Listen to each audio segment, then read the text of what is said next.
Magandang umaga, mga kababayan. Tayo po ay nandito para sa mga anomalya ng flood control projects. Ayon sa PCO o Presidential Communications Office, 30% ang nakuha ng flood control projects sa national budget ng Pilipinas. Ito ay nagkakahalaga ng 545 billion pesos. Ito lang ay napunta sa mga kontraktor, 15 kontraktor, na dapat gumawa ng flood control project, ngunit ang biniling mga materyales ay mumurahin, sira-sira at substandard.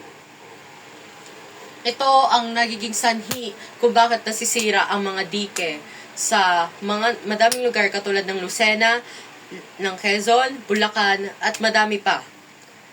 Ito po ay dapat tayo alerto dahil dito po nagiging madaming naapekto sa baha.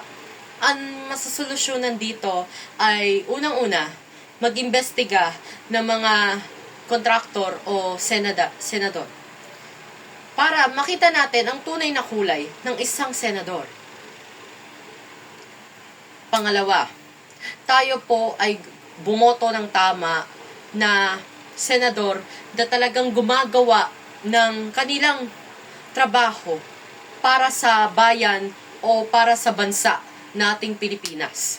At huli, dapat maghanap ng totoong tao na gagawin ang proyekto ng maayos at bumili ng magagandang mga materyales upang magawa ang isang dike na dapat iprotekto ang Pilipinas sa baha.